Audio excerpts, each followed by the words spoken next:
दोस्तों, आप सबको डॉक्टर दुआ का हार्दिक नमस्कार। 3 चरण का चुनाव खत्म हुआ। चौथी, पांचवी, छठी, सातवीं की लड़ाई जारी है और 3 चरण से ही जो रुझान आ रहा है वह है बीजेपी की डूबती नैया। 12 जनवरी 2023, 16 जनवरी और 21 जनवरी मैंने प्रेस क्लब और जंतर मंतर से आह्वान दिया था, भाजपा हराओ देश बचाओ। भारत के सभी राज्यों में भ्रमण मैं कर रहा हूं। अहरा नेशनल पार्टी से बहुत सारे उम्मीदवार भी उतारा है और एनजीए नेशनल ग्रीन अलायंस राष्ट्रीय महागठबंधन से करीब 250 उम्मीदवार अब तक मैदान में उतर चुके हैं। जनता किसे चुनती है, किस बहाव में बहती है, ये देखना है 4 जून 2024 को। इससे पहले जो 400 पार की आवाज थी वो डूब गई है।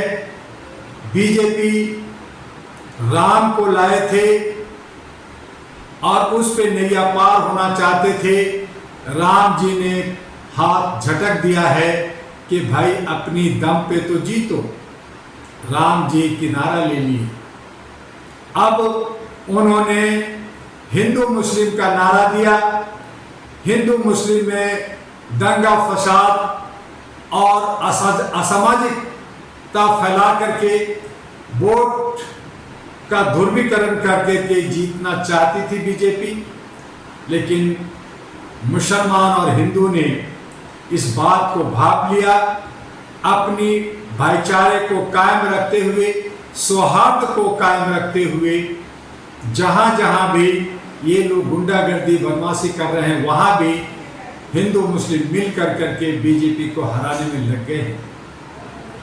इसके बावजूद जो आज सैनिक का, हमारे ब्यूरोक्रेट्स का, न्यायपालिका का सहारा लेकर के, ईडी, इनकम टैक्स और इलेक्शन कमीशन का सहारा लेकर के सत्ता पाना चाहती है, वो शायद ही पार कर सके। हाँ, ये जरूर है कि जहां 100 से नीचे जाना था उसे थोड़ा संख्या बढ़ाने में मायावती ने अपना उम्मीदवार उतार करके विपक्ष का, इंडिया का वोट काट करके बीजेपी को सपोर्ट कर रही है। हमारे ओवैसी साहब बीजेपी को सपोर्ट कर रहे हैं वोट काट करके, और जहां इंडिया भारी बहुमत से जीतना था वहां वो जीत के कगार पे, जीत के पास पहुंच जाएगी, ऐसा हमें उम्मीद है। जहां ये 400 पार की बात कर रहे थे, ये 200, 210, 220 के अंदर ही सिमटने वाले हैं। देखते हैं क्या होता है।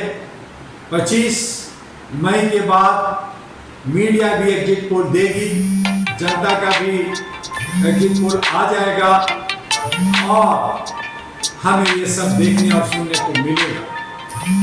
लेकिन इससे पहले हम सब लोग जिसे भी वोट दे रहे हैं ईमानदारी के साथ वोट दें,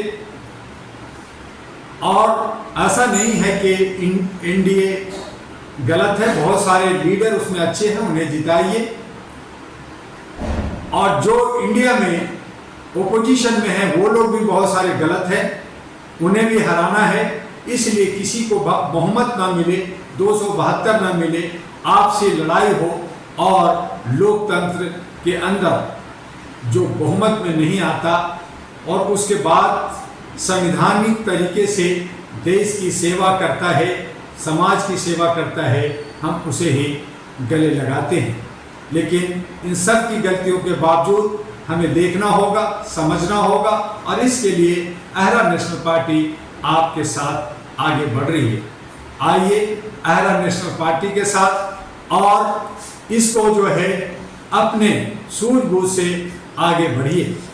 आज अहरा नेशनल पार्टी सर्वजन हिताय मानवाधिकार को लेकर के आर्थिक आज़ादी और आपके हक अधिकार के लिए सामाजिक भागीदारी देने के साथ साथ रोटी कपड़ा मकान, शिक्षा, स्वास्थ्य, बेरोजगारों को रोजगार देना, बेरोजगारी खत्म करना हमारी प्राथमिकता होगी।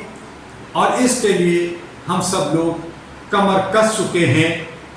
ये लोकसभा के बाद विधानसभा कश्मीर, जम्मू कश्मीर, बिहार, केरला, नॉर्थ ईस्ट और दिल्ली में सबसे पहला कदम एनपी अहरा नेशनल पार्टी का पड़ने जा रहा है।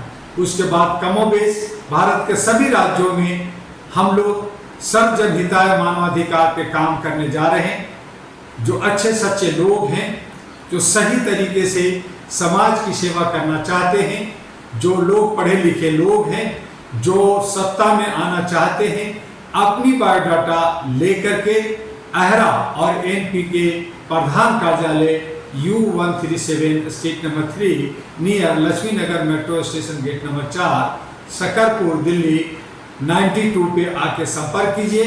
बस आज इतना ही, फिर हम आपसे मिलेंगे। आपका डॉक्टर एमी दुआ, अहरा और एनपी का राष्ट्रीय अध्यक्ष। जय हिंद, जय भारत।